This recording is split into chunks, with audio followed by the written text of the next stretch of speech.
Welcome to Tom Rhodes Radio Smart Camp. Hello, friends. How are you? I want to start out today's episode by telling you about a few happy things that have happened to me recently. It's always good to hear good news. But I discovered Utopia, and I wanted to tell you all. And we start rolling with the usual haha. I'm old friends with Drew Carey.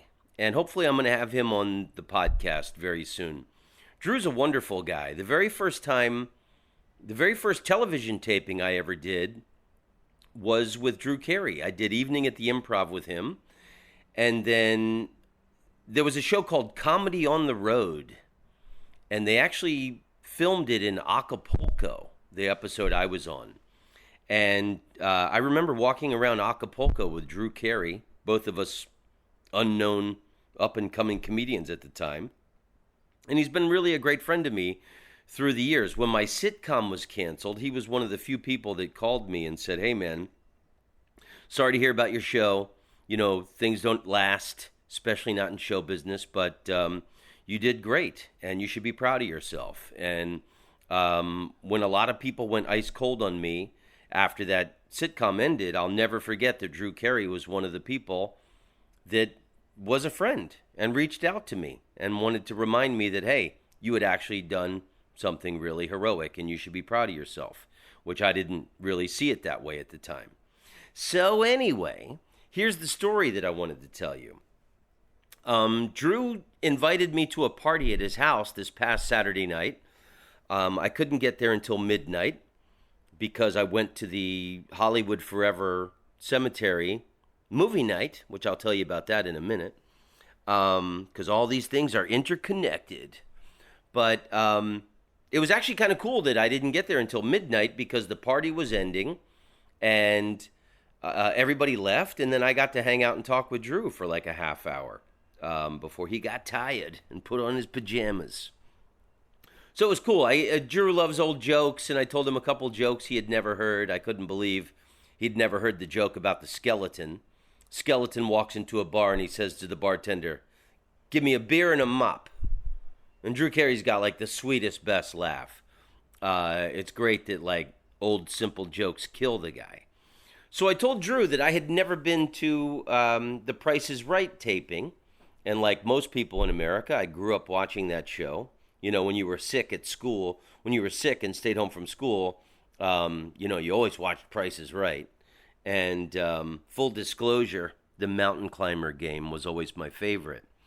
So Drew set me up Wednesday that was yesterday, to go to the Price is Right taping.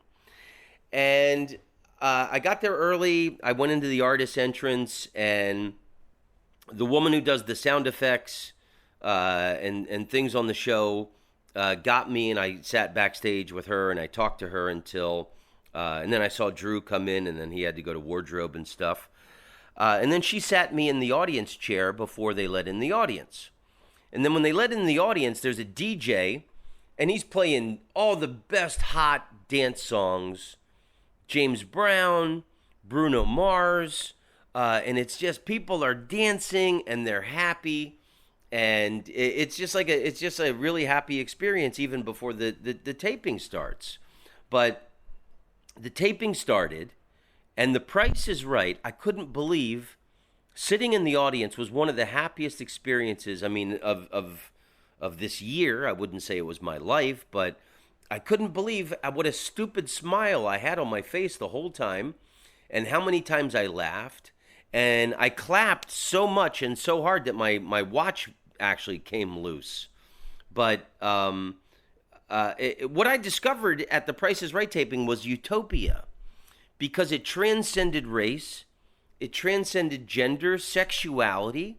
I was sitting next to this black family. It was the mother's birthday. She was older, and there was people of every ethnicity at this taping, and everybody was cheering for each other. Even when somebody lost, everybody was happy for that person and cheering for them and telling them, "You did great, you did great." And there was a woman, this very large black woman, Okay, so I'm sitting, there's the center section, and I'm on the aisle seat, and then directly, like facing the stage, and then directly to my left, across the aisle, was the front row section of this side section. And whenever anybody would go on the stage and play a game after they were done, they would be brought over to this front row side section seat because they would be brought up later on the show. So this very large black woman, I'd say she was about 350 pounds, maybe 400 pounds. She had just won $10,000, something like that, a really large sum of money.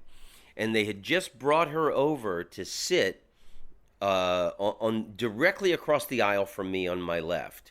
And her name was Sharon. So right when they brought her over after her winning game, they cut to a commercial. And Sharon sat down, and then they went to a commercial, and the DJ played that dance song, "Everybody Dance Now." And Sharon got up, and she started dancing. And everybody in the audience started clapping and going, "Go Sharon, go Sharon, go Sharon." It was such a friggin' happy experience. I couldn't believe it. And I know I'm on some cutaway shots, smiling my ass off. And I was told that that episode is going to air on October 16th if you happen to be in front of a television. Does anybody have television anymore? But I couldn't believe what a happy experience that was. And I thought to myself, like January and February after Ashna moved out and I was going through my divorce, like January I spent alone in my apartment crying. And in retrospect, I should have gone to the fucking Price is Right taping. Who knew how much joy and happiness was there? I couldn't believe it. I was so overwhelmed by the experience. I want to go again. And I talked to Drew and I said, "Hey man, I'd love to have you on my podcast and talk to you about this experience in our friendship." And he said, "Yeah man, anytime you like." So hopefully in the next couple months we'll have Mr. Drew Carey, America's lovable daytime game show host. So speaking of January and February, when things were really tough for me, I didn't talk about this. I don't think I talked about this on the podcast. And I've been focusing on those Lord Byron episodes, which kind of slowed things down for the flow of the podcast, but for the episodes coming out. But I met a woman in Orlando when I was home at Christmas time, and she came to visit me the first week of February. And it was a complete disaster. I wasn't ready to see somebody, and I thought I was prepared, and I wanted to have sex, and it was not. It was totally raining, and this woman had come from Florida, and expected California sunshine. I felt terrible every day that it was like pissing down rain, and I felt somehow responsible for this woman's happiness. And I've got 3,000 books, maybe 4,000 books in my living room. The woman never even mentioned it. When I was playing my vinyl record, she said, "Well, you have to get up and change the record every 3 songs when we could just play Spotify," which I thought that was a curious, interesting comment for a human being to make. And then I smiled at her once when things were awkward, and she said, "Why are you giving me that stupid smile?" So it was really fucked up, man.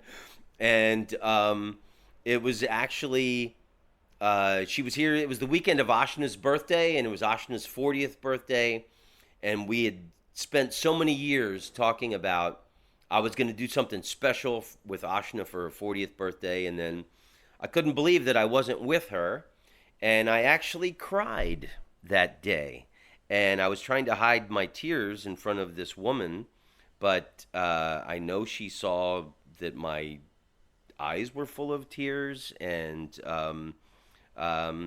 she left early, and it was kind of an awkward, humiliating experience. So here's the big giveaway. I don't think I've talked about this yet, but I met a lovely young woman. More details will be revealed in the future. But this past weekend, she came to visit me, and so it's the first time I've had a visitor since the disaster that happened in February, and it's the first woman that I've genuinely see maybe a future with. Well, I mean, I'm definitely in. I think she's amazing, but I took her. It was one of my favorite. It's one of my favorite things to do in Los Angeles. In the summertime, when the weather's nice, Hollywood Forever Cemetery does movies, and you go into the cemetery. There's an open field. Of course, not you're not sitting on tombstones, and there's they show movies on the side of this building, and then right to your right is the backside of Paramount Studios. I remember Ashna and I went to see Some Like It Hot with Marilyn Monroe a few years ago, and they had filmed Some Like It Hot at Paramount, so it was cool to see Marilyn on the big screen, and then right over to the right, through the palm trees, was where they filmed Some Like It Hot. So they were okay. So you can bring a picnic and you can bring alcohol, and the first time I went with Ashna, I remember we just brought a blanket. We didn't know you could bring stuff. And then you see all these other people with these elaborate picnics and cheeses and breads and wine and whatever. So Ashna and I did that about 6 times, something like that. And we really perfected it on the perfect date night. So I took my new love interest to the Hollywood Forever Cemetery this past Saturday. And I've really got that shit down. With the blanket, you bring a cutting board and little fake plastic candles from IKEA. And we had tons of fruit and cheeses and breads. And it was really, really lovely.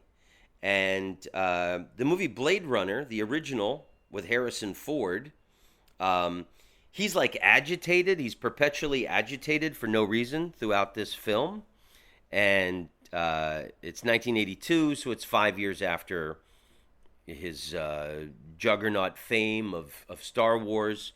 Maybe he was trying to show a different side of his acting abilities. But here's my breakdown of, I hadn't seen Blade Runner since it came out in 1982, and I remembered it as like this great sci-fi movie.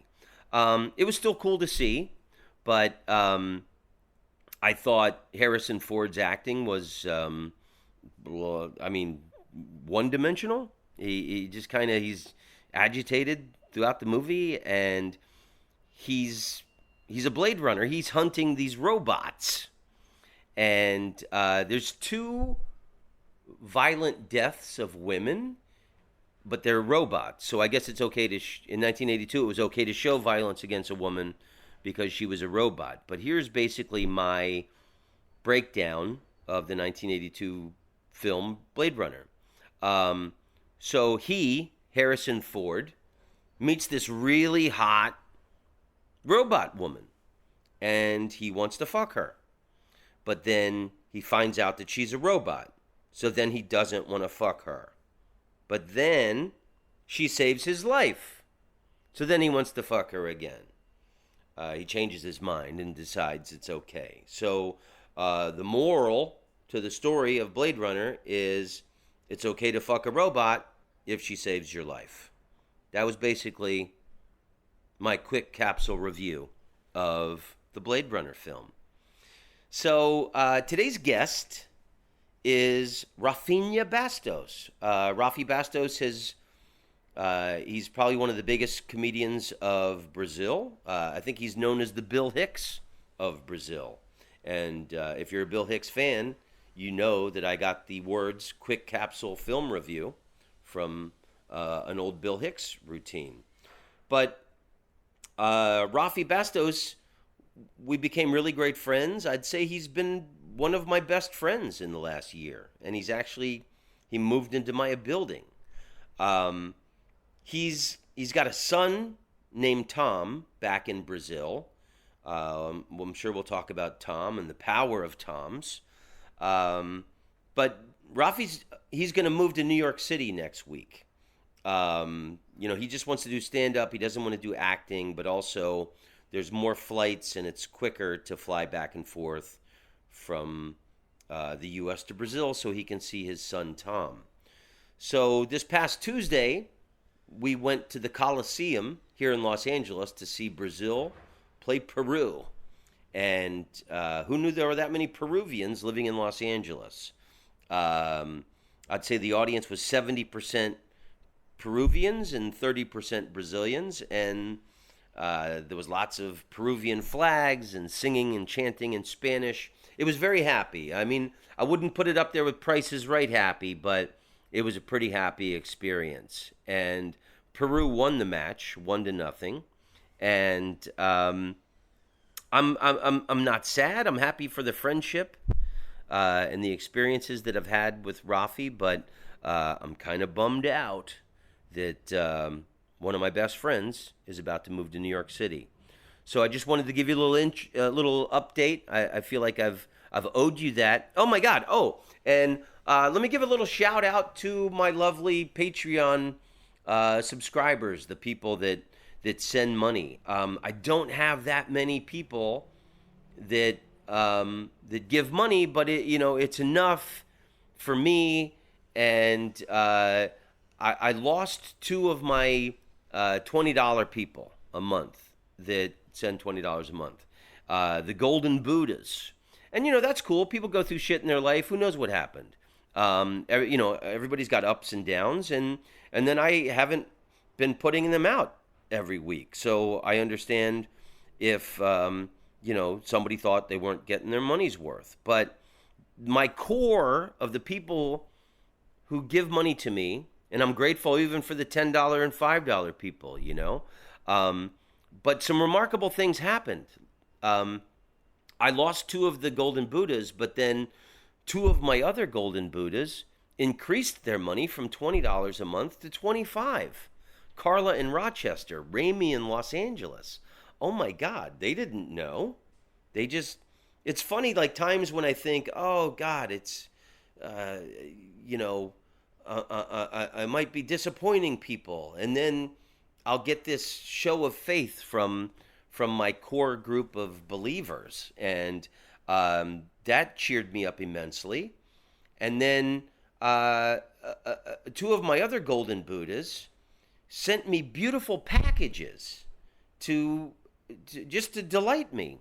Mark in San Francisco 2 months ago sent me this beautiful box full of silly things and great things. He read through my happiness list, and Mark sees me whenever I'm in San Francisco. We become great friends, like most everybody who gives to the podcast.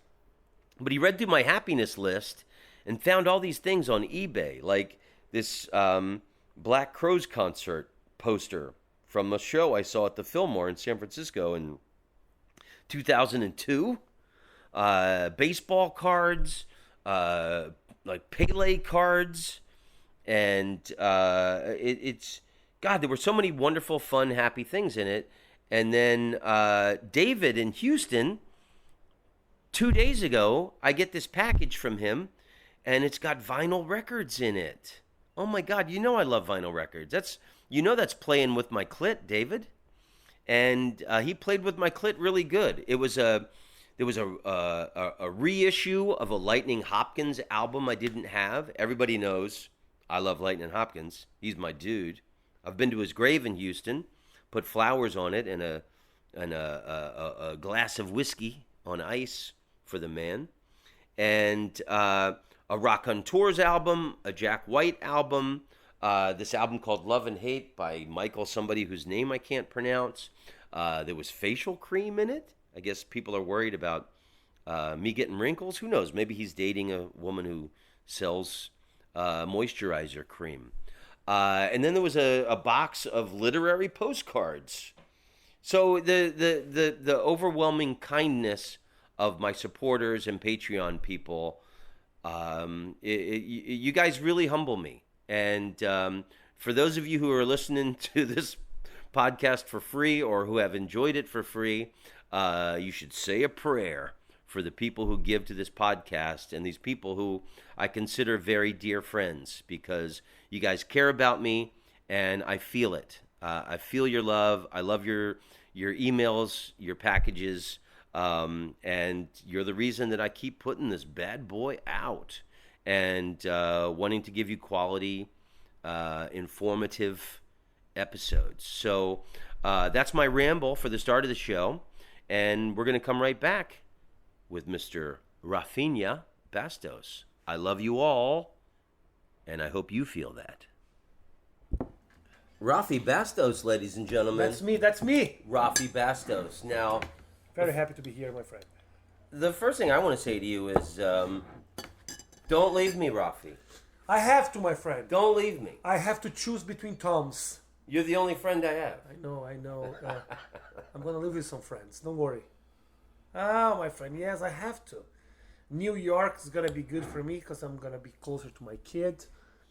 I have no complaints about LA. I think I did in just like 1 year and 3 or 4 months, I opened up spaces in almost every club here in the city. I have been traveling a lot, so I'm happy here. Met the love of my life. Met a very good friend called Tom Rhodes.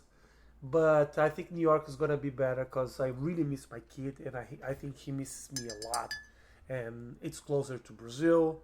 Flights are cheaper, and they're more direct flights. Do you think you've accomplished everything you wanted to accomplish in Los Angeles? Not at all. Not at all. Not at all. But you know what? The thing is, my dream was not to accomplish everything that I wanted in Los Angeles. Was to have a career in America. And I think it's not going to have that much difference.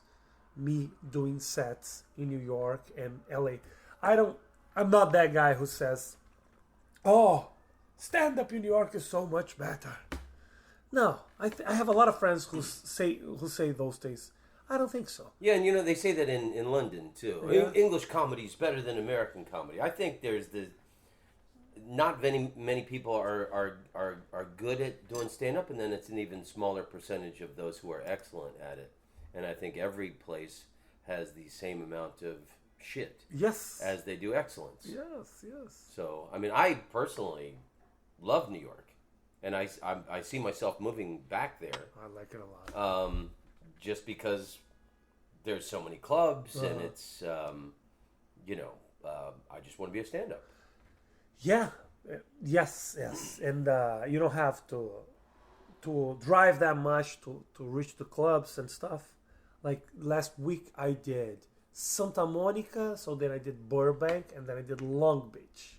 All in one night? Yeah. Jesus Christ. So I left my house at 5 o'clock, and I went back at 12:30, okay? In New York, if I would do the same thing, it would take me like 2 hours and a half to do the whole thing. Clubs are closer to each other. It's a 20 blocks radio that you actually goes, and so I think even that is going to be a little better. And I'm here for stand-up. I'm not here for anything else. I have a lot of friends that feels that they have to be in LA because of the pilot season. Yeah. Because of, I don't know, that's auditions to commercials, I'm not here for the money. I'm here for the experience and the career. I'm here to build a career. I'm not here to make money. Otherwise, I'll be working in a restaurant. So are you? I mean, you still go back to Brazil and Yes, perform. I know you Yeah. just did this tour there with some friends of yours. Yeah, exactly. I did it. So you can keep your fingers in both pies. Yes. So, and with the money I made in Brazil, I don't think I'll have to work that much, and I'll have to work that hard now. I still have a lot of expenses, and here, our money compared to dollars sucks. You just gave me this amazing coffee. If I had to pay you, I'll probably have to give you a house in Brazil. That's how bad our money is right for now. a coffee. Yeah. Hey, so should we talk about the Amazon burning and Bolsonaro? Yeah, we could easily talk about Amazon burn. Not that I care that much. I care about the more about the Bolsonaro thing than the Amazon is, because I think there's a little exaggeration in the Amazon as well. About it burning. Because it was like a dry season, you know. It's burning. It has been burning for a long time. It's a forest. I'm not saying that this is good news. It's not that it changed that much. The thing is, the shit that guy say makes people believe that he's killing the forest. And everybody was killing the forest has yeah, are being sold for the past 20 years. So we are losing the forest, which is sad, but The lungs of the earth. yeah, The Brazilian Amazon yes, is called. it's burning. Our lungs are burning, which is sad. But I think guys like Bolsonaro and Trump just like to say things that upset liberals. yeah, that's their politics. Make people upset and make. He ends up exposing how. How like so much whining from the left as well. That's the thing. Like if you, I'm surprised. Like I haven't here in America. I watch CNN and I watch Fox News just to see the difference, and both are crazy. Yeah. I was watching this the other day. CNN spent like 2 hours talking about how bad was the fact that Trump was cursing. So that's your news. Yeah. I think the 24-hour channel news, they need to create controversy, and the left create those controversies in the shittiest way possible. Yeah, well, there's always, there's too much nitpicking with small shit and language that Yes. the left liberal people are always getting upset about instead of worrying about the bigger issues. The bigger issues, yes, of course. And I think that's why they lost all those voters to Trump. But, And then like in Brazil, is happening the same thing. He is like copying the Trump format. He's doing the same thing, upsetting the left, making the left the real enemy, trying to be politically incorrect because now we have freedom of speech, so you can say wherever you want. And yeah, I agree that it's when you're running by the left, you feel kind of repressed a little bit in your language and all this talk about gender equality and everything else, which is an important talk. I'm not saying that it's not important, but it became something huge. And for the Middle America, they couldn't care less about that shit. So they now feel represented. It's the same thing that happened in Brazil.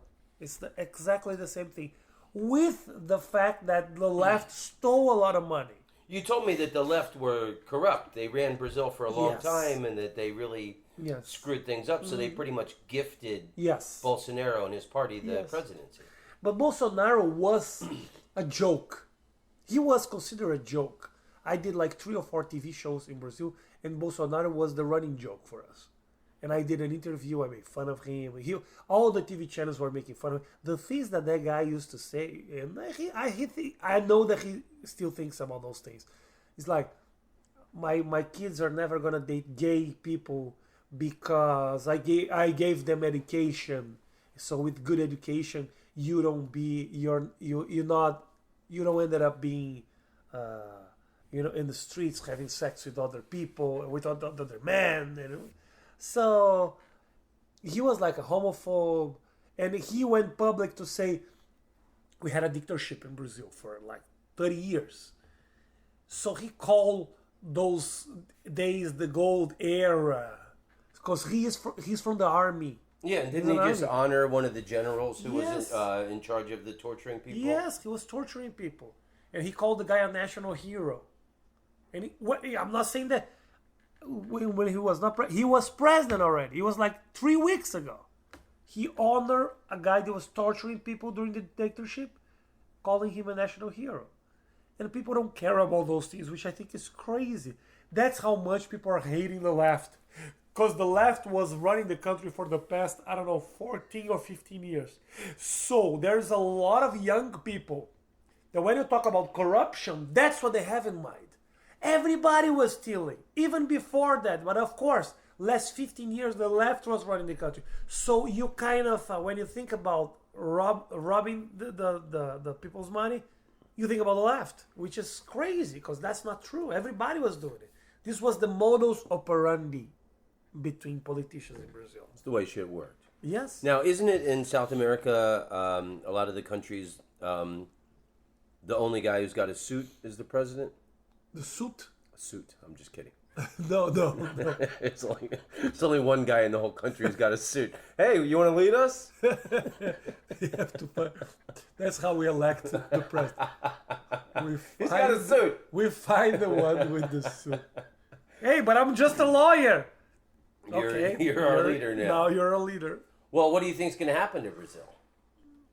I think the right is gonna run the country for at least 2 terms, and I don't think I really don't, which is crazy because I would never think that Bolsonaro would be president. So I don't think I am the guy to give you that answer. Which I will the analysis. Well, I never thought Trump would become president. He was such a clown, and he's the guy who invented the foreign-born Muslim theory about Obama, which my moron brother Dave believes wholeheartedly that Obama was a foreign-born Muslim.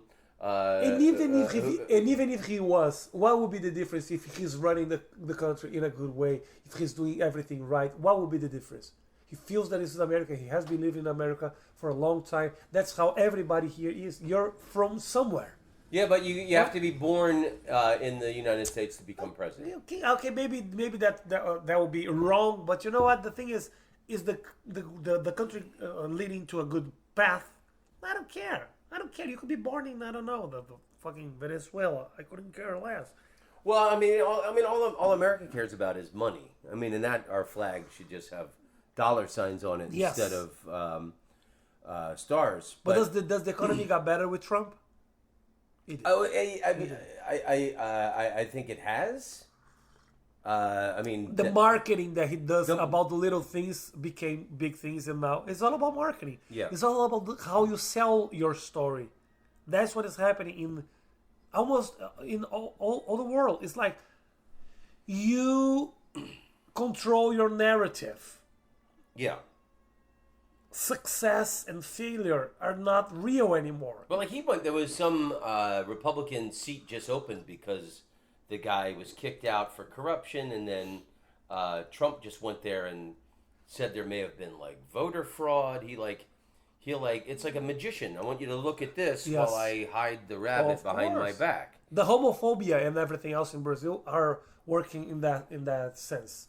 He focused on we have to get rid of those people who wants to legalize abortion, but actually the economy is not going into a good place. We are not getting better. That's what is happening in Brazil. If the economy gets better, the right is gonna run the country for a long time, and I have to agree. They have little things that they wanted to do with the country that I agree with. In Brazil, there's a lot of bureaucracy in Brazil. Brazil is a very bureaucratic country. You need paper for everything. You need signatures for everything. You need contracts, and you can't. The country doesn't move because of bureaucracy, and he wanna end those things. The little fees that you have to pay to do a few stuff. He wants to get rid of those. A tax here and a tax there. This is something that he's not going to be able to get rid of, but he is saying that he's gonna do it. If he does it, I think it's gonna be awesome for the country. But I don't think he will do it. Okay? But I agree with a little bit of the economics that he's trying to, because the left, the government, the body of government is huge when the left is running the country.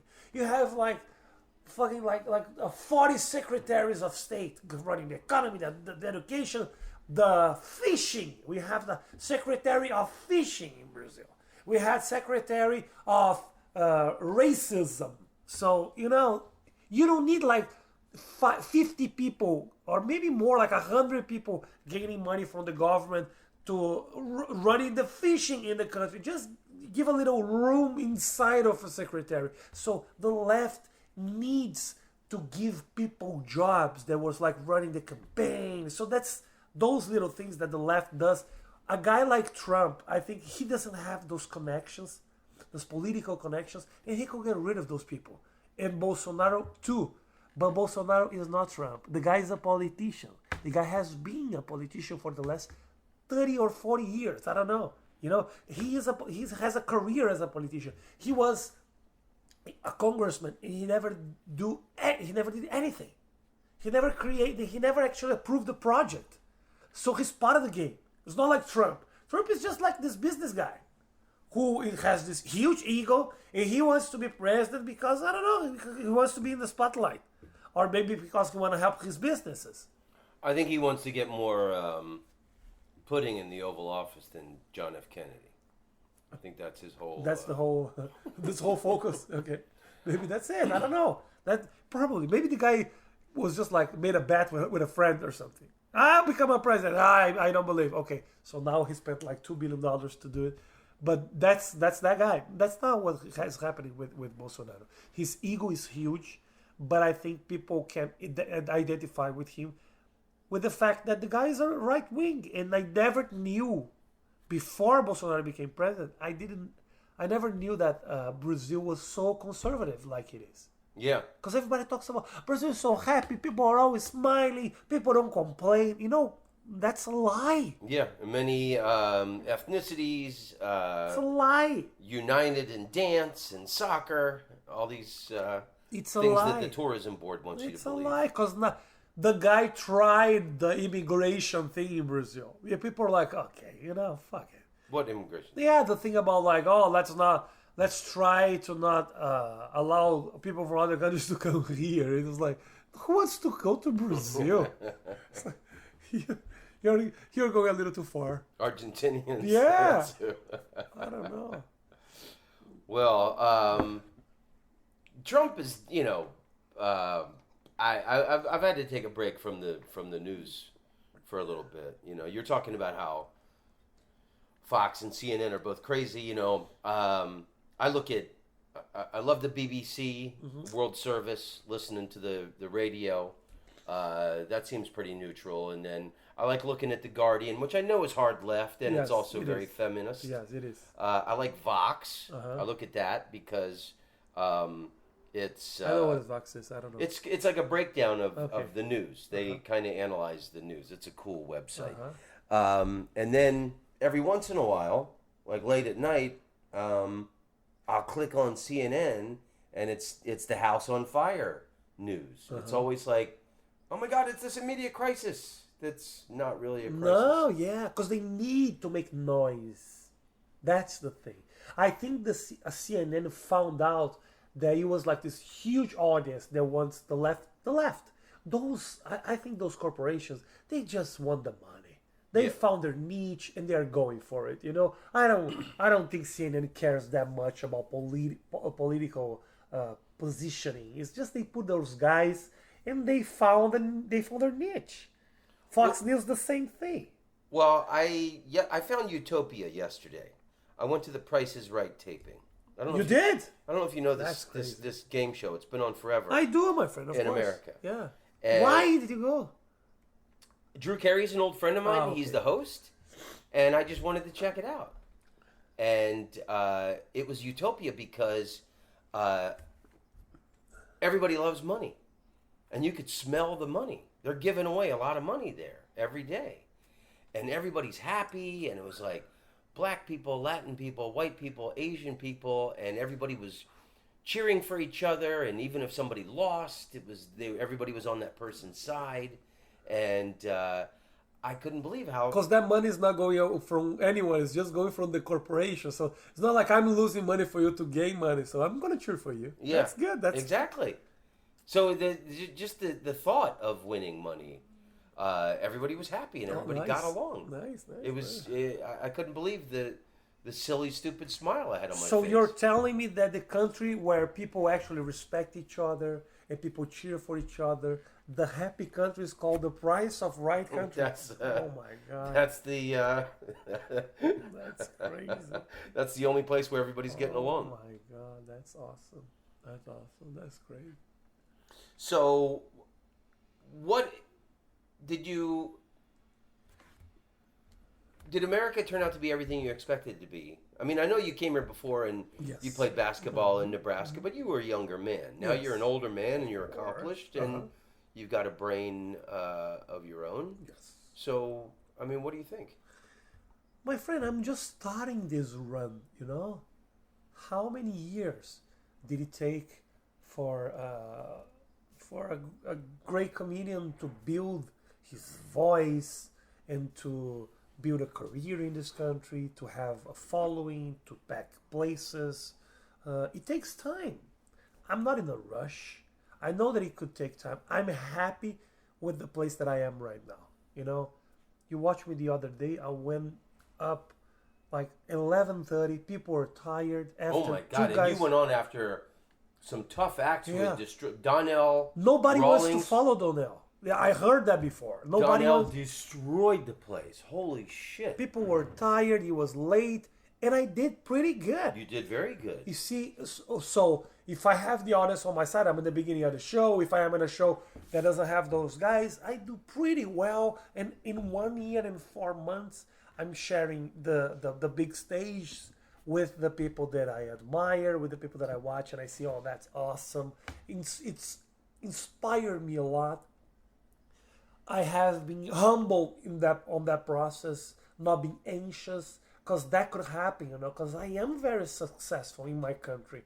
I have my following. Comedians go to watch me. Comedians admire my career and everything else. For me to come here and just be in the back of the room at 11:30, going up, people calling my name wrong because they never know how. I had to change my name twice for people to be able to say my name because I don't want to be a problem to the MCs. So that's why you go by Rafi instead Yeah, of Rafinha. I was never called Rafi in my life. This is something I created like a year ago. I like it, but it's like I was never. I'm just doing this to help my career here. I'm willing to do anything to make this work, and I think with the short time that I'm doing, you know, I have been. How long does it take for a comedian to be a regular in the in the clubs that I am a regular right now? Long time. I do spots in the You got Laugh in. Factory. I do spots at the Improv. I'm doing the Comedy Magic places that I like a lot. And every time that I go, that I watch guys, it's crazy because sometimes I'm in this small club and I watch someone and I'm like, oh, that fucking guy's good. And I see that guy, my friend, and the guy has been doing comedy for like 20 years, 25 years, and he never built anything. But the guy's good. You can see that the guy's. What happened with that guy? Did he maybe make the wrong choices? Did he have a chance that he didn't take advantage of? You know, because there are people that are struggling, my friend. Yeah, a lot of Not people. everybody's a Tom Rhodes who has a huge house in West Hollywood. It's not that easy. But I see those guys and he always surprised me. Like, so in this, I'm just here for like 18 months or 15 months. And things are happening. I'm happy. I'm performing.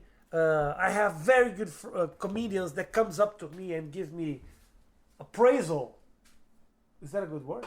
Yeah, appraisal. What they tell you what they think of your act. No. Okay, so that's not. No, they give me compliments. Oh, that was pretty good. Oh, that was awesome. I like this thing and I like that thing. It's the other day I was doing a show and the guy who followed me, Arsenio Hall, spent the first 2 minutes of his set talking good about me. Look at this guy, the Brazilian guy. Oh my gosh, so funny. It's amazing. And I was like, man, that means something, you know? Maybe I'm not gonna be packing huge arenas in 5 years. Maybe I'm not gonna have my own talk show in 10 years, which is not a problem, my friend. I am trying, and I am in this path which if everything happens, if everything goes well, I'll be huge. and I'll be the first one in my country to do it, which already means a lot. All of the other comedians look at me and think, oh, that's so good what you're doing. You're like, you're our representative in the world, which is awesome, you know. And I feel that I have this duty of doing good comedy, and I'm still learning. Oh, I saw the interview with George Carlin the other day. He was like 70 or 66 years old, and he said, "Oh, I think I finally got it." Look at this. We're still discovering about ourselves. Yeah, well, that's the thing about Carlin. I never was a fan of his early work, but as he got older, he got better. As he became an old man, all those specials at the last like 10 years of his life, I think, was his best work. And that's I've always had inspiration from that. That like, you can get better as you age. It's not. It's the opposite of being an athlete. Yes, exactly. And it's just that what I think sometimes hurt me a little bit. It's the fact that I have to develop there are a few things in my life that I know are funny, but I cannot turn into comedy. It's not because I'm not, I feel bad or I can think about those things and analyze those. It's just that I don't think I reached a point in my life or in my career that I can find the funny point of view in everything. I think sometimes comedy just sits on my lap. All of a sudden, when I see it sitting on my lap, the joke and the point of view, like I told you that story about my ex-wife joined the cult and she dumped me. That's amazing. I found a good point of view in my special in Brazil, in Portuguese. I don't think I was able to translate that story to English. Yeah. Because I don't know. I don't think I found the right point of view. I didn't identify the right way to say, and I ends up not writing about. It's not because I don't want to. It's just because I don't feel I'm competent to do it. Now, Yeah. you will reach a time when my life story becomes real funny, you know. But there are some things in my life that happens that I cannot translate into comedy. I feel incompetent when I try to do it and I don't succeed because I know those stories are funny. I can make those in a very funny way, but I ended up depending on the little things that I think are funny in my life. So it's like I don't feel that I'm able to dig deep on me to make the funny comes out. Sometimes it happens. But it's almost like I find the good the right spot, but it's not always. And I wish I was like you. I see you sitting down and writing. Yeah, but no, I do relate exactly to what you're saying because, like, no bigger events happened to me in my life than my father and my sister dying. And I had thoughts about it, but it was just, it was too much to try and tackle in my comedy. And then at the beginning of this year, for the first 6 months, I was doing jokes about getting divorced. Uh-huh. And now those have fallen out of my act because I'm not sad about my divorce anymore, and I'm kind of happy at this moment. So, But even that can be funny. I don't have anything to say because I'm happy. That's a funny approach. This is something in your life that you can make fun of. The fact that you don't have anything because you're a fun guy, because you're happy. Because if you see those guys on the comedy store, they're struggling. They're like drugs and fucking. That's what happened to me. I think that was a good, funny approach. Like it's very difficult for me to dig deep in my life because I'm not. I was having conversations with. It's very difficult for me to connect with other comedians. I connect with you because you're a happy guy. I tried to connect with those guys. One time it was like talking with 4 different comedians. One was like, "Oh, I have a drug issue." The other was like, "Oh, I have an alcohol issue." The other guy was like, "Oh, I have a father issue." And I was like, "I have friends."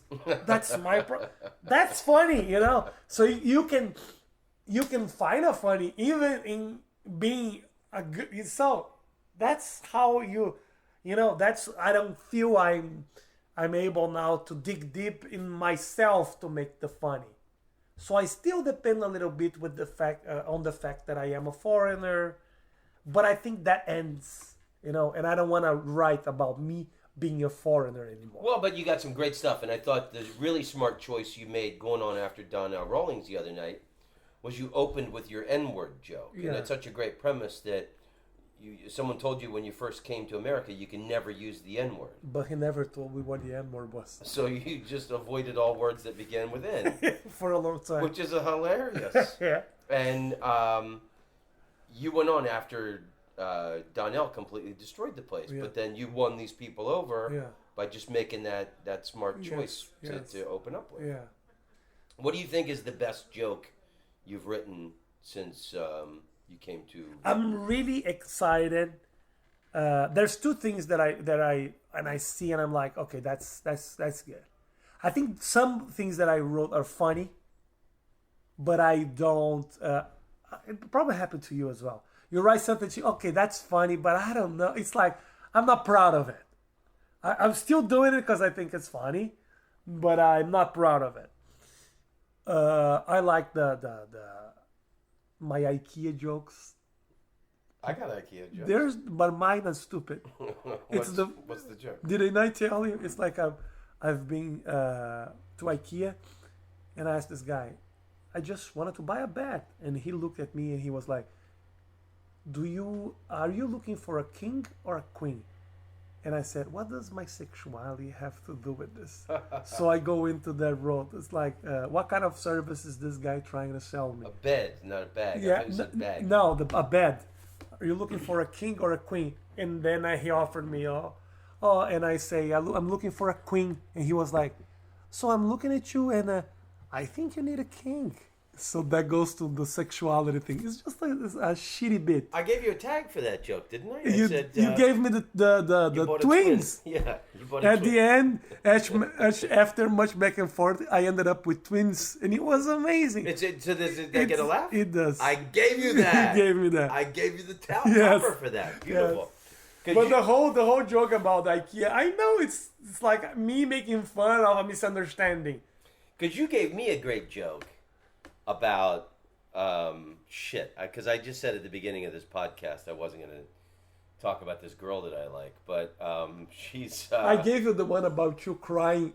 Which one? Crying everywhere at home. I can cry in the bathroom. I can cry on the stairs. I can do whatever I want. I gave you that. That's right. The divorce. That's right. And I saw that one working a lot. That was great. And that was the one that I kind of stopped doing that I was thinking about. But that was a funny joke.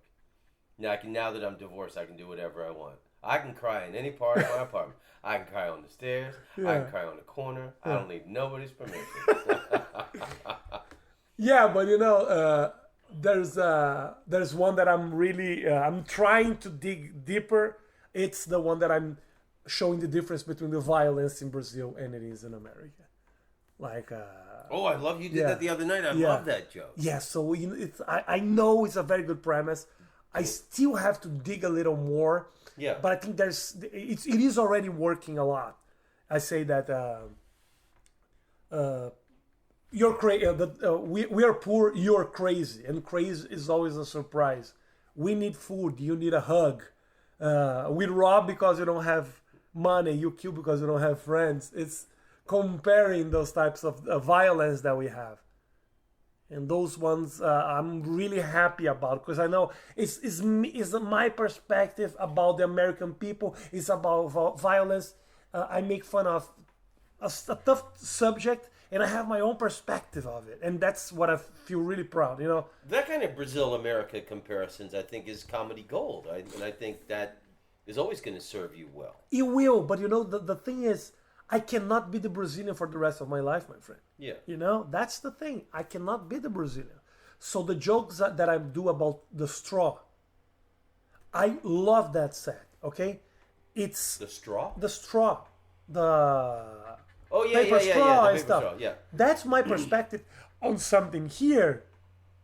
It could be a joke written by an American. It doesn't have to be a Brazilian. True. But my perspective of that little thing made me write that. So that could be a joke made by Tom Rhodes. Yeah. It doesn't have to be a foreign perspective of the American culture. It's just that why are we now not using plastic straws? It's this little thing that became a 3-minute joke and always do well. I love the joke that you wrote in this apartment, sitting right there, about the phones.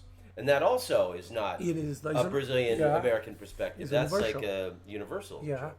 talking about the past and how it's not something new. I saw a lot of people doing it. Of course, people do differently. The jokes are different, like how technology was 10 years ago and how it is right now. I have my own jokes. I never see them doing it. Never seen anybody doing it. I'm always that's one thing, my friend, that is difficult for me sometimes. I try to be original all the time. Okay. Me too. Even if a joke falls on its face, at least you can take pride that you died with your own Yeah, words. yeah. And even if it's about a subject that everybody talked about, I want to be original doing that thing.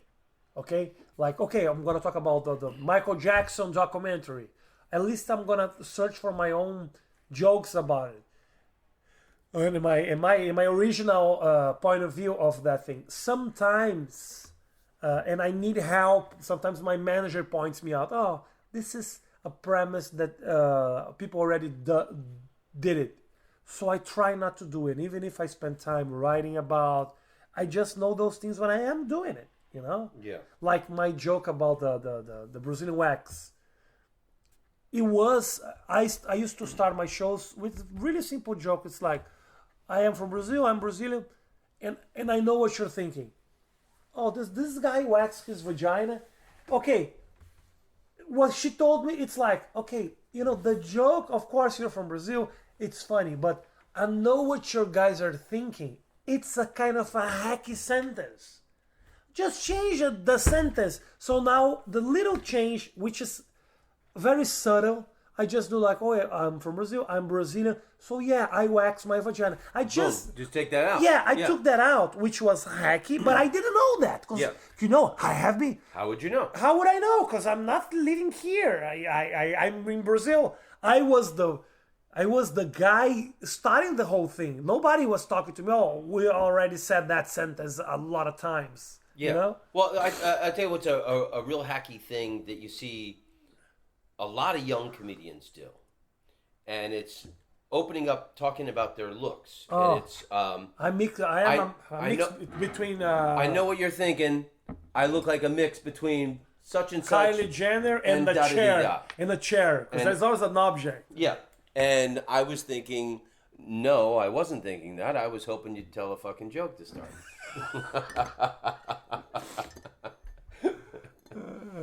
Or when the guy say, I was coming here and that happened, because they are trying to make this like fresh. Yeah. And they, I was coming to the club and I met this guy. No, you didn't. Because otherwise, just come to the club every night and you're gonna have a new joke. That's it. When people try to locate the joke on his way to the show. Yeah. Do you ever see that? Like to make it work. No. What I'm saying is, the joke. It's the guy try to make this as, oh, I was coming to the show. This just happened. And right? this just happened. No, he didn't. He didn't. Otherwise, you'll be coming to the show every night because you have 3 new minutes of jokes because you're coming here. No, you didn't. And I watched you last week and you said the same thing.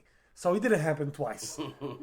That's hacky too. That's what I wrote and I've been doing this joke recently, but it was a joke I wrote a little while ago, and I thought it was a really cute, funny joke, but I didn't think a lot of people would get it because it's such a specific thing that, but they just had a shooting there at the Gilroy Garlic Festival, and I live. It's not far from where you're going next week. You're going to Sunnyvale. It's right beneath San Jose. Is this little farming community, this town called Gilroy, and every year they do a garlic festival.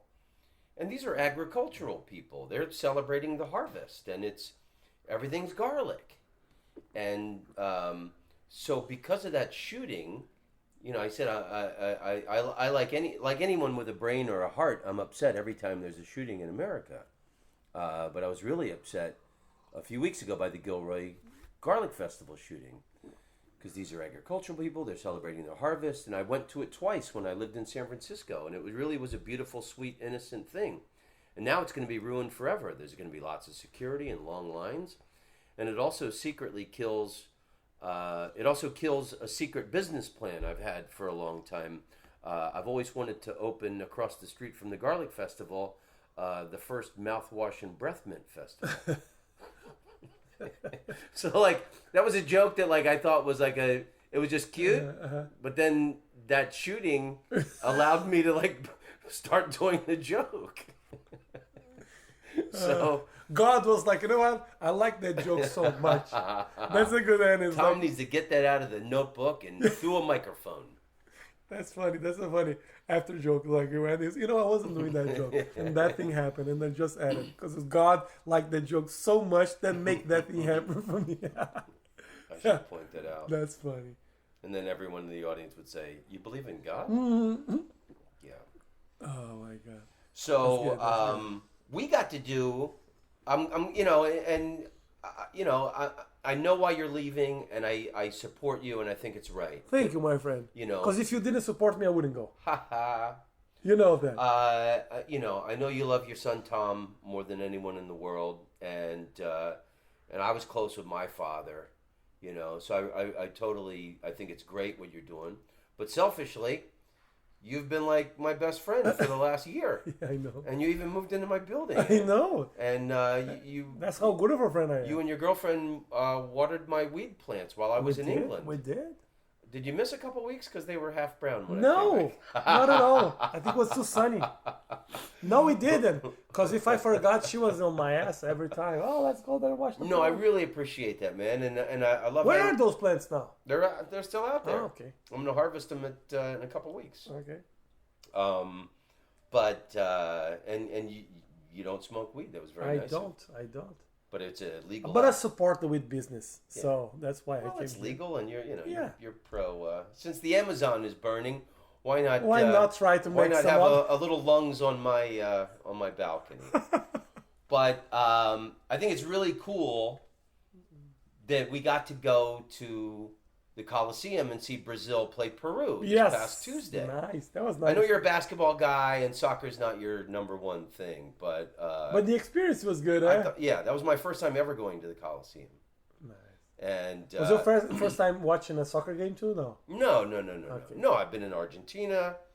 I didn't know if a you went match turned into a riot, and there was riot police. But that always happened in South America. It's not something new. Yeah.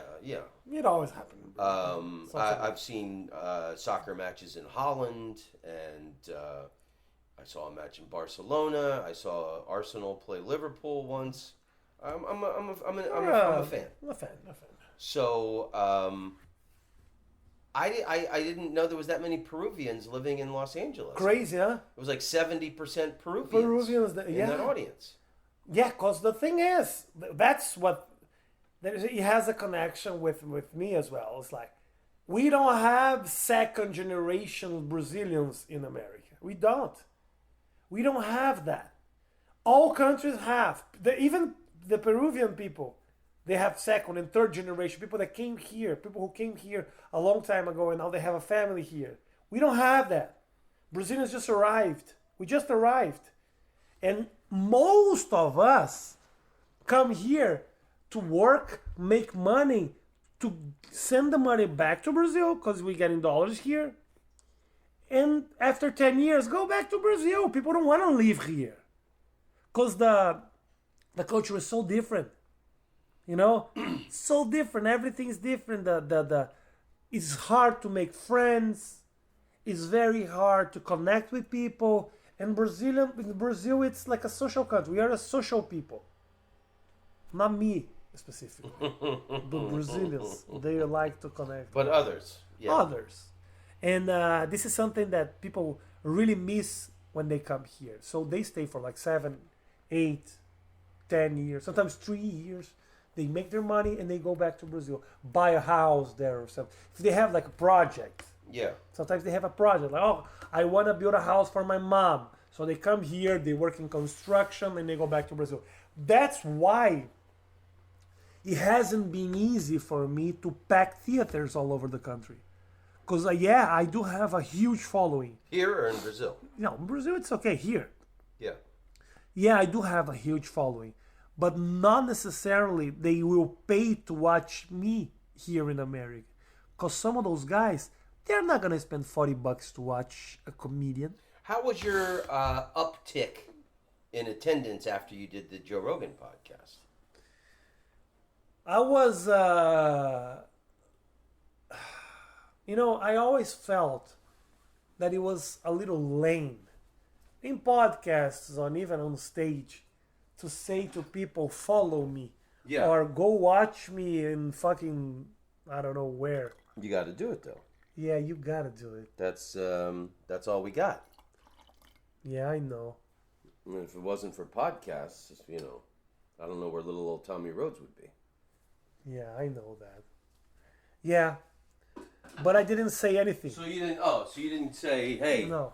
follow me." What I said was I'll be in Rhode Island. I think I said during the podcast, and the show was packed. The whole weekend was packed. I remember that. I did. It was my best weekend in America until today. I got money from Thursday to Sunday. It was like all shows were very good attendance. I packed a few shows, but I did it. It's not easy to build a following, my friend, here, being a foreigner. Okay, and I gave myself like 1 year and a half, 2 years to just feel comfortable doing comedy, writing material, and going on stage. I'm in this moment right now where I have to build a following in order for me to pack places. Yeah. What I'm thinking about doing It's all about the numbers here, baby. Yeah, It's all yeah. about the asses in the seats. Yes. Paid hard ticket attendance. Yes. Yeah. What And I'm- that's what I'm always struggling with. Which is okay. You know that. Yeah. You maybe struggle in a city, and Steve O is doing really well because he has the Jackass people. He built that audience somehow, and now people are paying to watch him. It doesn't mean that his comedy is the best thing in the world. I'm not saying that it's bad. It reminds people of their youth. They saw him staple his ball sack to his leg when they were 13, and then they tried it, so they feel like a connection to it. Yes, probably. The dumb move that they made in their lives. But the guy built a following. I'm not saying that his comedy is bad. I never watched it. What I'm saying is he had a chance to build that following somehow. And it doesn't mean bringing people to the club. It doesn't mean necessarily quality.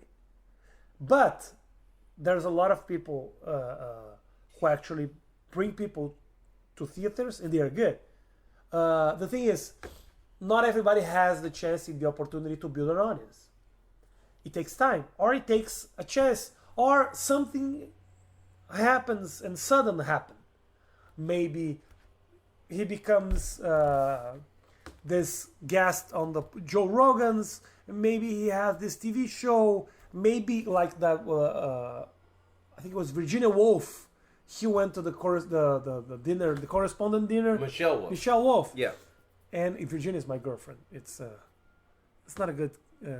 Okay, I hope my girlfriend don't listen to the podcast. And she did like this 3-minute set.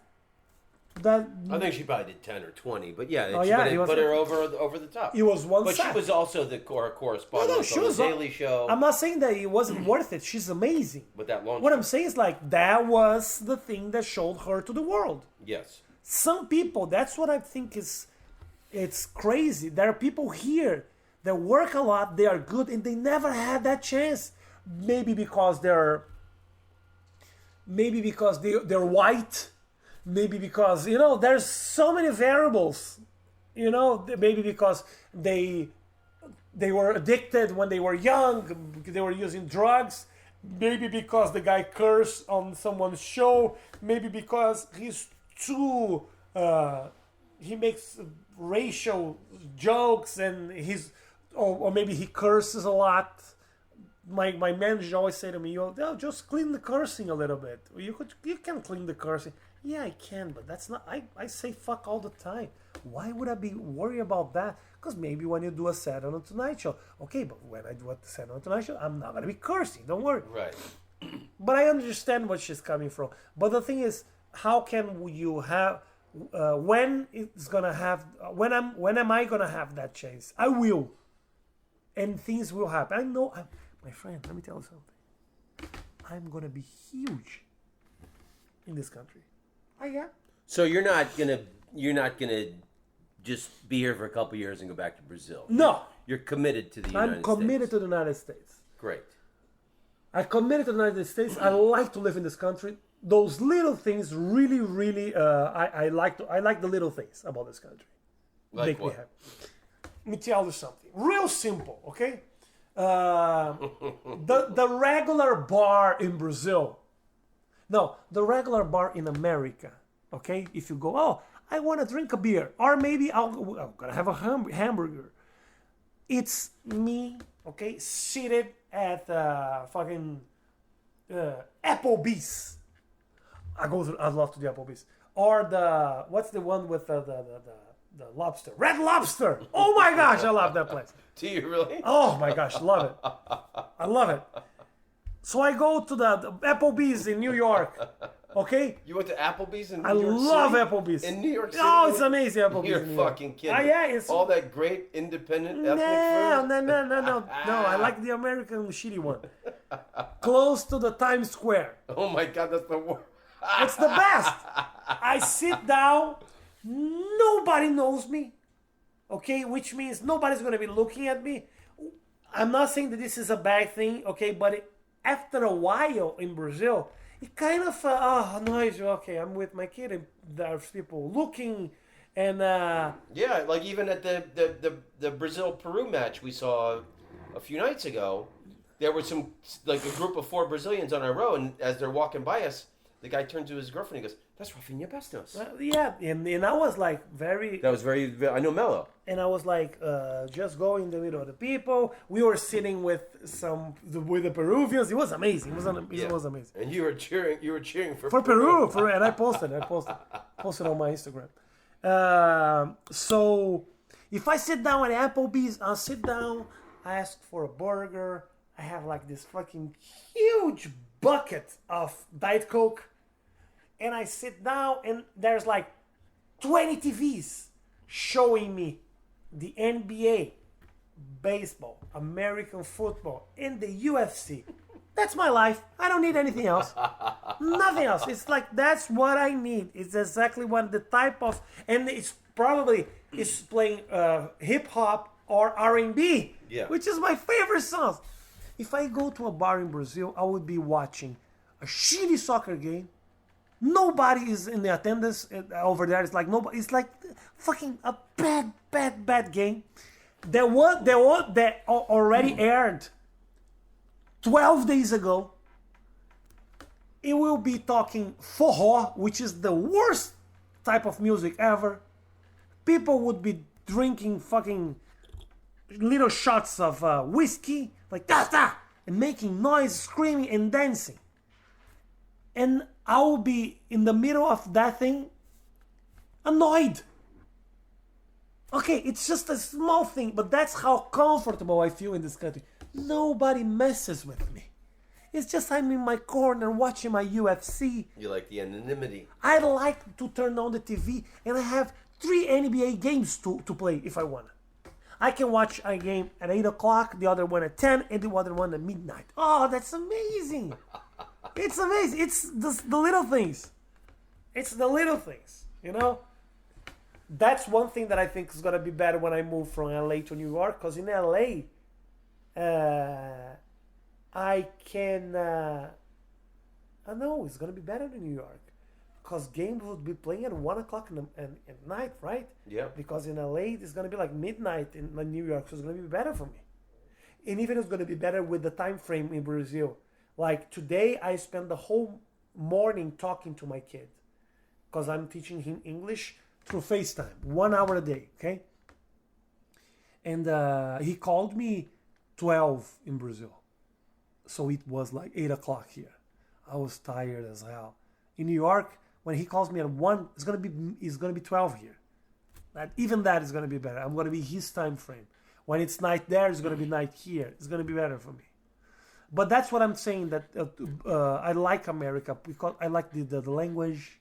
You know, I like to watch things on TV. Netflix here is You said something that Ashna said about Dutch comedians about 10 years ago to me. You said American comedians, or just English speaking comedians, we've got more words. Oh yeah. You can be more descriptive when you tell a joke with the English language versus Portuguese. Don't agree. Didn't you tell me that? No. What I told you was that things rhyme more. Okay. You can force words in English and make it work in rhymes. No, in Portuguese we have much more words. Much more words than English is. It's very simple. It's very difficult to learn Portuguese. It's very simple to learn English, which is awesome because it makes it easy for me. No, I'm not saying that it makes it easy compared to Portuguese, which I'm a language that I'm speaking for the last 42 years. But I can find a way to say something in English. You cannot find a way to say something in Portuguese. You have two options. You know, in English you can say like, oh, instead of saying a door, I can say that, you know, that wood thing that is in front of your house or something. I don't know. The entrance. The entrance. Yeah, the entrance. Yeah. So it is more descriptive in English. You said you only have 2 ways to say it in Portuguese, but you have many ways to say it in English. I thought that's what you were telling me the other night. And then Ashna said 10 years ago, she said, I feel bad for the Dutch comedians because they're limited by the Dutch language. Okay. The thing is, yeah, there's more ways to say things in Portuguese, in English, but there's few words. Brazil, in Portuguese, we have more words, but they are strict on the way we say. So that I agree. We have more words. Like, even for you to learn in Portuguese, like, book is a man. A man. In English, yeah, it's o livro. Door is a porta. It's a woman. In English, the book, the door. You don't care about the gender. You know?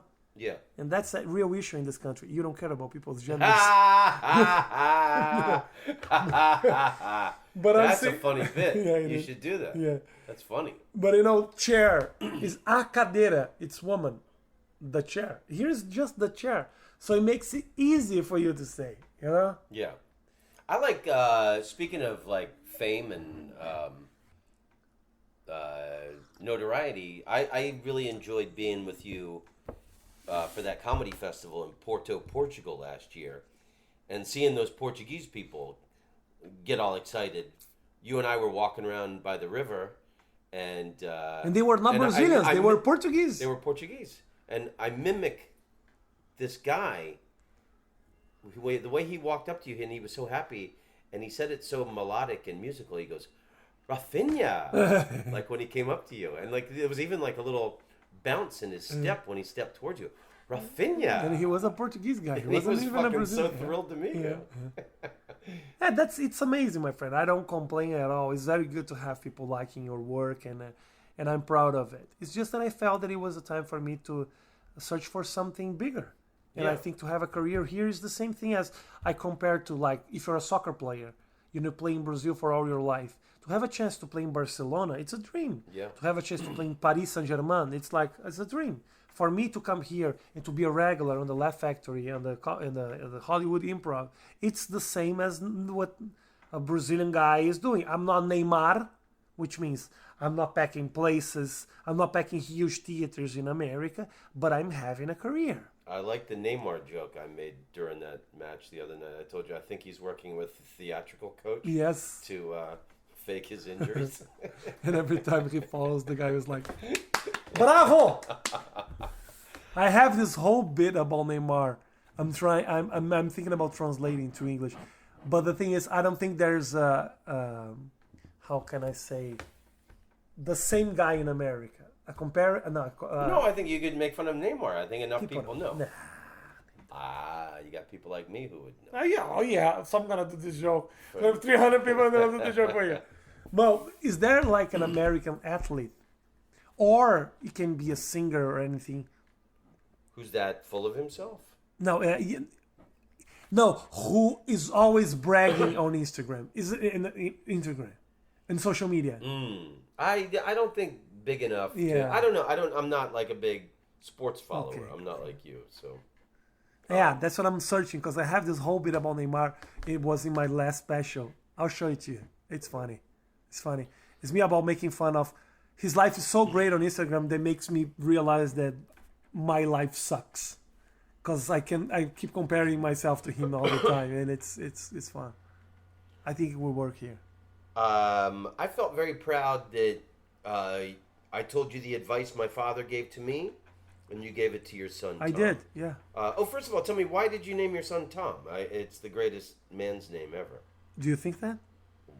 Yeah. Okay. My father said he named me Tom because he said he never met a Tom that he didn't like.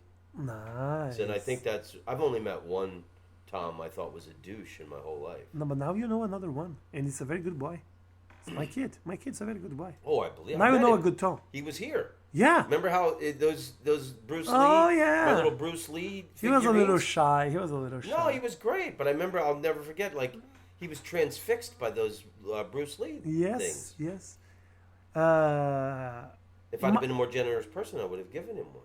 That's what I was expecting, but I would never say that. He would just forget in the first corner. Don't even think about it. He wouldn't care. He cares. Kids care about things for like 2 minutes. If No, I it's know. important Well, for you, you don't give it to So him. why did you name him Tom? It was my ex-wife that actually chose Tom. I want to name him Tito, which is the name of the Roman emperor. The emperor Tito. Imperador Tito. He Roman was- Emperor Yeah. Tito? Okay. He was. I don't remember exactly what he was, but there was like a Roman figure. It was called Tito. But So Tom was having a problem. We won't go Yes. into it, but it was just, normal boy at school thing. yes, And I told you the story that I think it's one of the most beautiful things my father ever did for me. I'm sorry to interrupt, Yeah. but yeah, he was Italian emperor. Emperor, is that the way you say? it? Emperor Tito. Yeah. Between the years 79 and 81, he was the oldest son of the guy who went before him, called Vespasiano. Okay. I had an uncle. My mom had an uncle Tito from Argentina, and he visited us in Florida when I was a kid. And I remember my grandmother, who was his sister, called our house For what? to talk to him and just say hi. And he was in the back of the house. And I told my mom, I go, tell me in Spanish what to say that the phone is for him. I want to be able to. And my mom said, telefono para ti. Telefono. So I'm walking to the back of the house, and I'm a little kid, and I remember saying to myself, telefono para ti, telefono para ti, telefono para ti. And I got to the door in the room where he was at, and I went, hey, Tito, telephone, man. I totally chickened out and blew it. But I had an incident with a kid. I played baseball in high school, and you're at the practice warming up. Everybody's doing calisthenics, and this kid was in front of me. I sneezed on my left hand, and with my right hand, I wiped it on his back as a joke, and I went, ew! And the kid turned around, and he punched me square in the nose. And it fucking hurt. And then Did there's he break your nose? No, but it was like... Bloody? I think there was a little blood, and all this pain is shooting, and I got... My eyes misted up, and then everybody in the team pulled us apart, but then it's like, high school politics or etiquette or whatever. Now, I'm supposed to fight this kid. And it was everybody in the school. It became this big thing, and I'm going to be a pussy if I don't fight this kid. And I didn't want to fight this kid. I was just trying to be funny. And it was like the biggest issue. And my dad took me to a bar, like just some little mini mall, seedy bar, by the University of Central Florida, and he got a pitcher of beer. I remember I was like 15. I wasn't even old enough to be in there. My dad poured me a beer, and we sat in the corner, in this dark corner, in this empty, shitty mini mall bar. And my dad said, as hard as it is for you to see this now, I just want you to remember, this too shall pass. And it was one of the greatest things my father ever told me. Yeah. And I didn't care that people at school thought I was a pussy because Yes. my own brothers thought I was a Yeah. pussy. Yeah. It doesn't bother me to be called a pussy. Yeah. but it takes your father to tell you that. Yeah. When everything is life or death when you're a kid, to remind you that, this is just a moment you're experiencing right now, and this is gonna pass. Yes. Yeah. Yeah. So I It's- felt really, I thought it was beautiful that you passed along that piece of information. I did. And he asked me, didn't you listen this from Tom Rhodes? I was like, how did you say that? How do you know? He was like, yeah, because his father, I met his father a long time ago. I was like, okay. He said, Dad, I don't play baseball. This doesn't apply to me. Yeah, but that's what I'm trying to teach him. Because I learned that in a hard way. With social media, with internet and everything, things just shall passing. I don't know if that's a word or expression or something. Things just go quicker than they used to. Because the world, it's developing so much. And with social media, when you say a shitty thing here, 2 months ago, 2 months after that, nobody's talking about it anymore. Right. Nothing actually kills your career because you can mess up a few times and it's all good. And I think that's, even in relationships, it's first time you break up with someone, it's like you think it's the end of the world. I'll never be loved You'll again. never be loved again. I felt that way in January. I'll never be loved again. I'll never find true love. And I guess I've peaked. Don't you think it's something, okay, that happened to me also. It's like, okay, this is the woman of my life. It's so crazy that I met my soulmate. And it's destiny. So then you break up, or she breaks up with you, and you fall in love again, and you think, okay, you know what?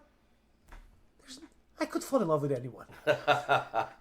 Because that woman is just the one that I settle for. That doesn't mean anything. I don't know anything about that. I don't know. That's not that destiny. It's just me trying to make this theory work. Because that's nothing. I can't fall in love with it. Oh, I hope my girlfriend doesn't listen to this. Because it's like, it's a choice. It's a choice, my friend. It's a choice. Maybe it's also poetic license. Yes. But I think that's something from the past. It's like people settle because they think, she is the woman of my life. There's not the woman of my life. That doesn't exist. That's not the man of my life. It's just that I really like this person and I want to make this work. And that's it. And you work for her. Life is simpler. What relationship advice would you give to the listener? To the listener. Yeah. Because that's a hell of a point you're making there. If things don't look too good now, things shall pass. I learned This that. too shall pass. This too shall pass. Because, what I found out is that one thing that I think is a good advice, and I don't know if you agree with me or not, because you went to a divorce, but you never went to this Tinder thing, right? Never. Right? I've never met anyone online. Online. I did, but not through an app. I did like I had a Romanian woman years ago, years before I met Ashna. This woman had sent me all these beautiful emails, and it's a long story. I finally, after a year, I met her in Vienna, and it was a total fucking disaster. I'm working on this book. Did you guys stay there? Did you kiss? Did you had a relationship? It was it's one of the most humiliating stories of my life, and it's in my book that I'm working on. Okay. So I'm working on this book about my relationship with all these cities. Mm-hmm, right. So, and I just I wrote the story after it happened, and then Um, Ashna's helping me find structure the stories, and she looked through all my old hard drives, and she just found this story. I forgot that I had written it, so I just read it. Cool. But that's the only person I ever met through. Well, no, that's not true. Back in the MySpace days, I got laid a couple times through. But no dating app or anything like that. Yeah, because the one MySpace was great. MySpace. We never had MySpace. We had Orkut. Was something different. It was something. I think Orkut was bought by Facebook or something. It was this social media was different. It was only big in Brazil and India. It was Orkut the name. MySpace was never that big in Brazil. The thing, what I think is a good advice is, there's too much. If when you're online and you're searching for someone online and you went to all those apps, you have the sense that there's always something better in the corner, because everything is available at all times. So you don't actually focus on the relationship. You don't try to make things work, because on the first problem you just jump out of the boat, because you know what? There's something better in the corner. There's something prettier. You can fall in love again, and it becomes this eternal hunt, because everything is available. When my father met my mother, I don't think he had that many choices. Yeah.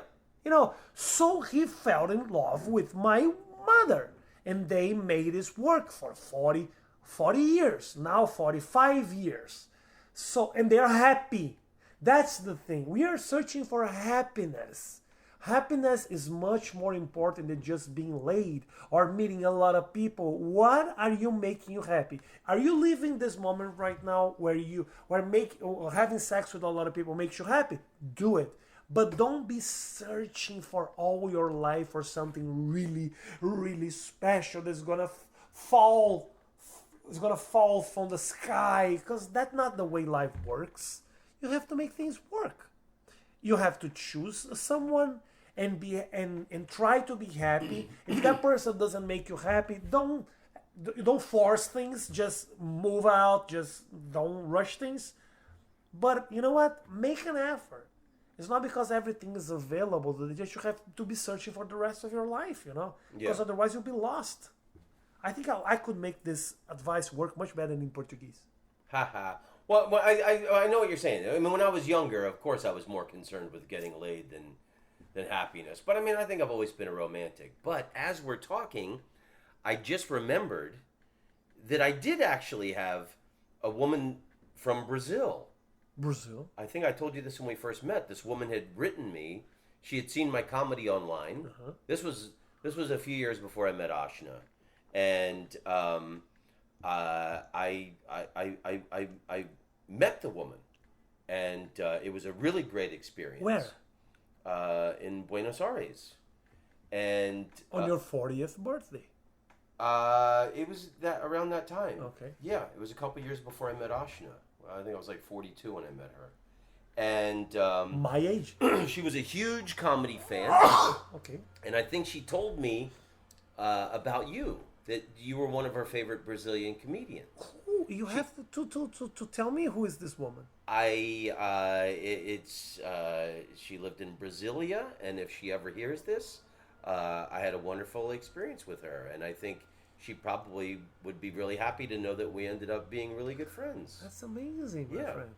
So, anywho, awesome. So yeah, I'm glad that I clarified that but that wasn't through a matchmaker site or an app or some shit. But so she started to write you emails. Yeah, she had seen my comedy online. Nice, my friend. That's awesome. Yeah, and so that's my you and her were my me and her was the relationship that started online. No, I was a relationship. You and her were the best Brazilians I've ever met. Probably the only ones as well. Nice. But okay, man. We'll wrap this up in a minute. Do you want to talk about your idea for your next Netflix special, which about going back to Nebraska, or you want to hold that off as a secret? No. I love that idea. Do you? I think it's really cool. I never thought that being my special. Or you're gonna make like a But that- documentary type thing. But that would be amazing. That would be my special. I thought you said you wanted to do that for your No, my next friend, you Netflix just, special. You just gave me that idea right Oh, now. the way you told me, I thought it was an idea for. A You special. read it wrong, but you make it right.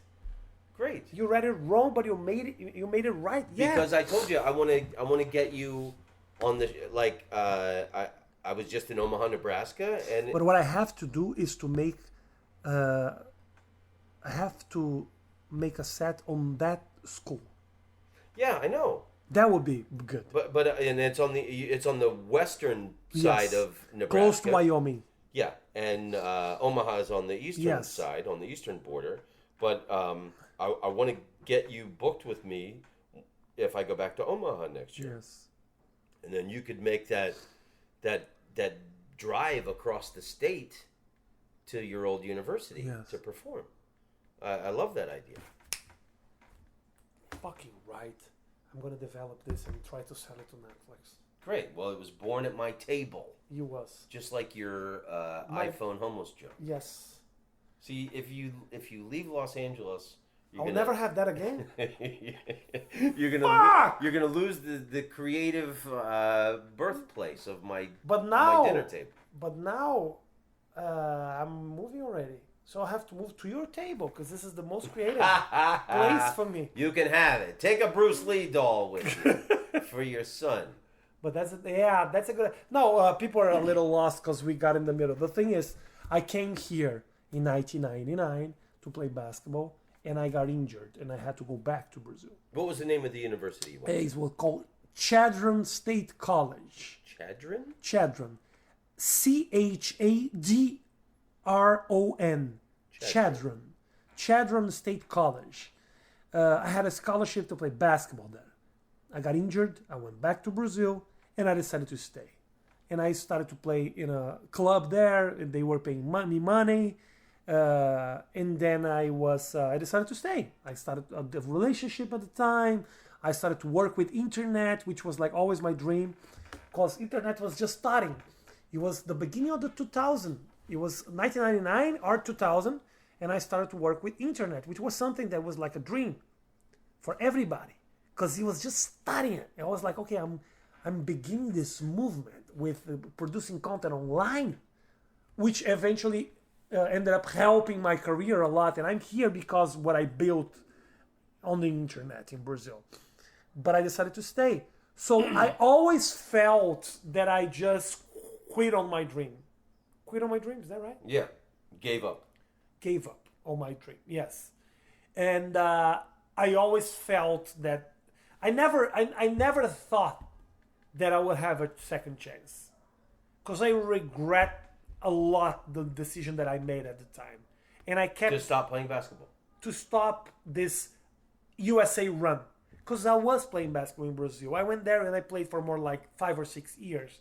I did everything that I wanted to do with basketball. I wasn't that good for me to like making a lot of money. I was playing basketball. I was a good player. I tried hard. I wasn't Kobe Bryant, okay, and I wasn't national team material. So I quit. And I never thought that I would have this second chance in America, because I really regret on not pursuing my dream of being a basketball player here. But more than the basketball, I wanted to live the whole American experience. Applebee's. Applebee's. Lots of sports on the TV Oh screens. my gosh, you know. Red Lobster, Ross Dress for Less. Oh my God. I got to get you out of Ross Dress for Less. You kill me. You're like... But I never... You're the worst dressed. I never thought that I had that chance, you know. And now I'm living this dream at 42. I still have some time to live this dream, and I'm happy doing it.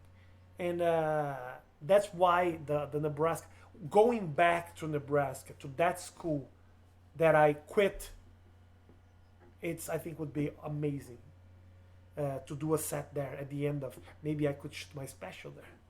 I think you should. I'd like to go with you. I'd like to open. It's set and done. I'll do a warm-up 10, 15 minutes for you. I don't need to be on the special. I'd just like to, it would be cool to go with you on that little journey across Nebraska. Let's fucking do it, my friend. That would be Cool. awesome. Now maybe we could go to Camp Robinson and see where Crazy Horse was killed. We could go to. It's also close to the Mount Rushmore. Yeah, the Black Hills. 45 minutes from the Mount Rushmore. Oh, then it's got to be right next to Camp Robinson where they killed Crazy Horse. Camp Robinson is the name of the place. Yeah. Crazy Horse was the hero of the Ogallala Sioux. He fought at the Battle of Little Bighorn. And 2 miles from Mount Rushmore is the Crazy Horse Monument. Do you know about the Crazy Horse Monument? No, I don't. You could fit, they're carving it into a mountain, and you can fit Mount Rushmore in the horse's head. Here, I'll show you. Okay, I'm taking a look now. Camp Robinson's Road. Check this out. This is a ceramic model of the Crazy Horse statue that they're carving into a mountain. Where? It's 1 mile or 2 miles from Mount Rushmore. Okay. And the Mount Rushmore can fit on the horse's head. Yeah. So that's and Crazy Horse is one of my heroes. But you know what? Did you ever go to the Mount Rushmore? I've been. Oh yeah, it's not that big. No, it's smaller than you think. Everything is smaller than you think. The Price is Right. The Tonight Show. I went to the White House. It's smaller than you think. Some things are much bigger than you think, my friend. Like and what? I'll let my girlfriend tell you about it. Crazy Horse is the name of the place, right? South Dakota. Camp Robinson. South Dakota. Camp Robinson, North Dakota is where they took Crazy Horse, and they a prison guard shot him in the back. Look at this. Crazy Horse. Is that the place? That's Look at this. oh, that's the monument. Okay. Yeah. That's the monument. Chadron is here. Right at the top. It's here. So type in Camp Robinson, Nebraska. Here, I'll type it in. Camp Robinson is the place that you wanted to go? That's where they killed Crazy Horse. It's got to be right next to where you went to school. Because it's in that northwestern corner Camp of Robinson, Nebraska. Yeah. It's called Fort Robinson Museum and Story Center. There's a museum there. Camp Robinson. There's a I went there with Ashna. We were driving. Robinson. Yeah, there you go. It's a former U.S. Army fort. Is when they were fighting the Native Americans, or slaughtering them rather. Yeah, there. See, look, there's the dot on Nebraska. See where it's at? My friend, that's exactly what Chadron is. So it's got to be right there. That's what's the name of the place? Camp- Fort Robinson. It's Fort Robinson. There you go. Okay, Fort Robinson. Yeah. So let's type in Fort Robinson to Chadron. Yes. Boop boop Fort boop Robinson. boop. To Chadron. Robinson. Chadron, Nebraska. Yeah, and 32 minutes. 32-minute drive. 32 minutes drive. Yeah, well, you gotta include. Or a 9 hours walk. We could walk there. We could walk it. It'd be the new pilgrimage. Oh my gosh, 32 minutes, my friend. Yeah, and I want to go to Brazil. I've never been to Brazil. Now that I'm friends with you, you got a club in Sao Paulo, and I want to go in Of course, my I want to go in friend. January or February when it's our winter. Yeah, let's do Your it. Summer. Yeah, but you should go to Rio, not to São Paulo. What am I gonna do in Rio? Did you ever go to Rio? Never. You should go. I've never been to Brazil. That's the place that you gotta go, my friend. Not São Paulo. São Paulo is like Mexico City. There's a lot of grayness. There's a lot of buildings. A lot of. It's just like. Urban sprawl. Yes, Rio. There's the mountains. There's the Christ. It's beautiful for a tourist. Yeah, but I mean, I would get robbed there. You told me about the swarms of kids. Yes. You told me about you were walking with your dad in Rio, and the swarm of kids came up. Yes. So what, like 20 kids run up, and they all like try and grab you shit? Yes. And there's nothing you can do? Nothing you can do. So I heard that story, and I'm in no big hurry to go to Rio. Stay at the hotel. It's okay. You can go there. No, those places, the touristic places, they all have like security. It like Rio needs the tourism, so Yeah. Just don't go at night to Copacabana and try to get a hooker, and everything's gonna be okay. Well, what about Ipanema? Ipanema and Copacabana, they're places known by the tourism. So to just be walking like in the at night, close to the beach, that's a little dangerous. But not during the day. No. Right. So You can go there. Have fun. yeah, I don't know if I to go there by myself doesn't seem that appealing. If I had a friend that would take me, Or maybe hinta. or maybe a girlfriend. Well, Let's see what's gonna happen in the future. Let's not rush things, my friend. yeah, Yeah, my brother. Well, I'm gonna miss having you in the building, Me too, my friend. but I'm glad you're moving to New York because I see myself moving back to New York when my lease is up in a year and some change here. So Always a pleasure, my friend. We could do this over the phone. This could be a podcast. This could be a podcast. I don't think this is a podcast. Yeah, but we could be just talking for hours. Oh, you mean you and I regularly? Yeah, just hours. Does with all the podcasts that you made until today, which one was like this huge surprise and you weren't thinking about it and it became this different thing? You sat down with someone and you was thinking about talking about this and it became this whole different thing. Well, I've had a few turn out like that, and then a few people I thought would be really exciting turned out to be boring, and the great stories I expected they didn't deliver properly. Oh my gosh! But Rafinha Bastos always delivers. That's crazy. It's funny. The first time we did a podcast, I didn't really know you. It was the next day. One day we met. Next day we recorded a podcast. Yeah. And now my English is so much better.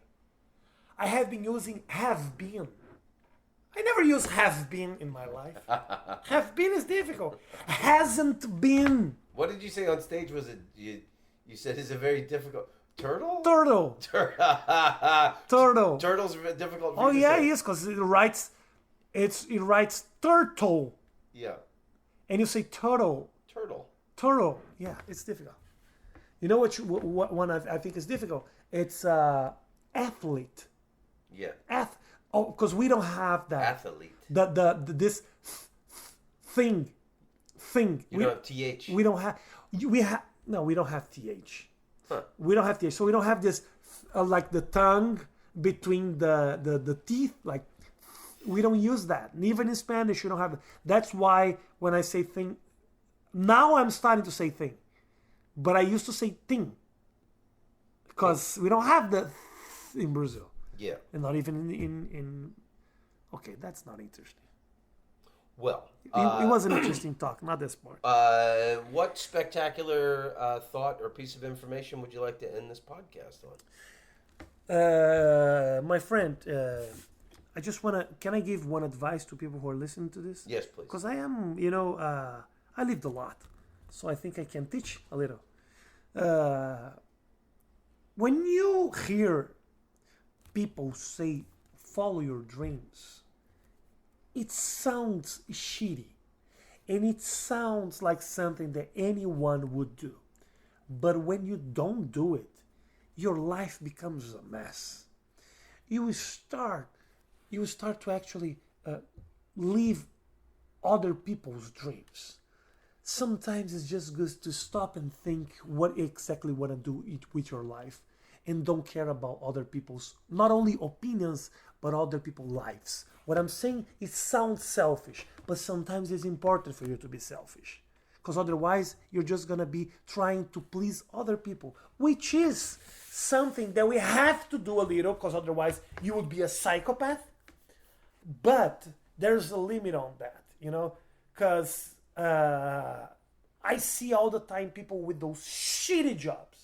They're not happy about it. Because if you have a shitty job and you're happy and you have your family and that's happiness for you, I'm not going to judge you. But if you're not happy, just stop and think, what am I doing with my life? What do I see in the next few years? You need to have a goal. You need to have a dream. Otherwise, life doesn't have any meaning. Life means nothing. Yeah.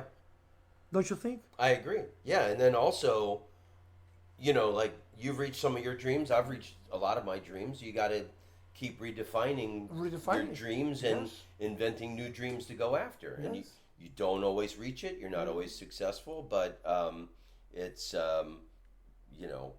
without the striving, what is your life? Exactly.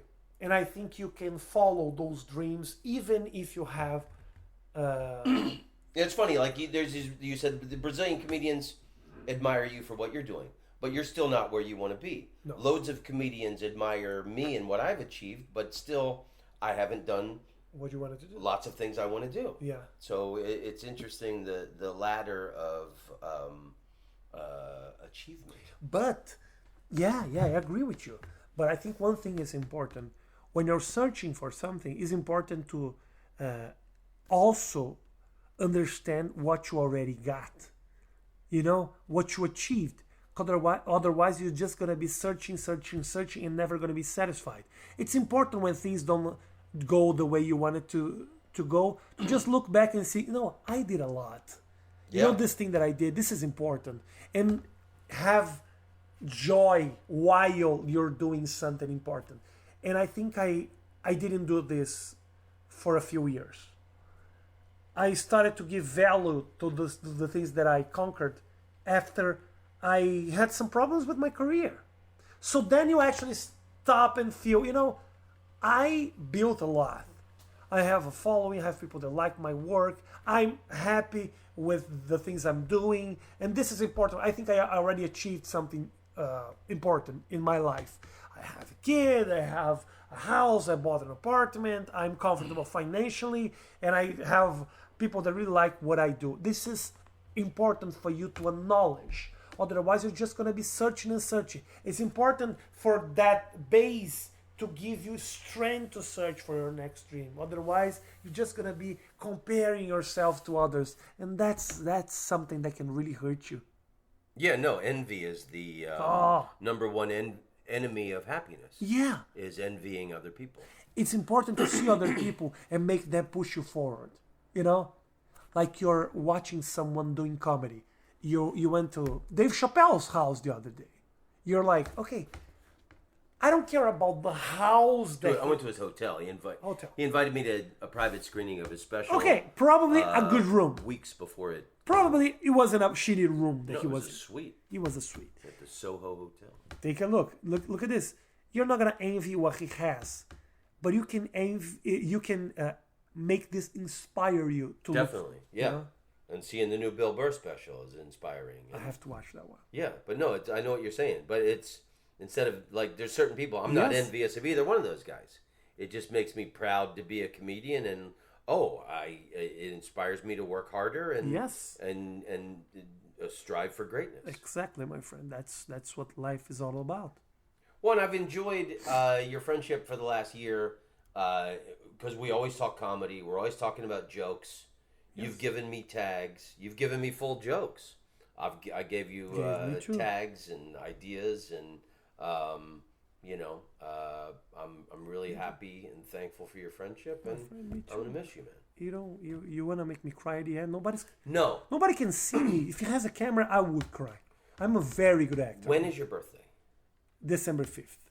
Great, because you can expect an Applebee's gift certificate. You're kidding me. You cannot see me on the podcast, but now I'm crying. Every year, you're gonna get an Applebee's gift card. Oh my! Does that exist?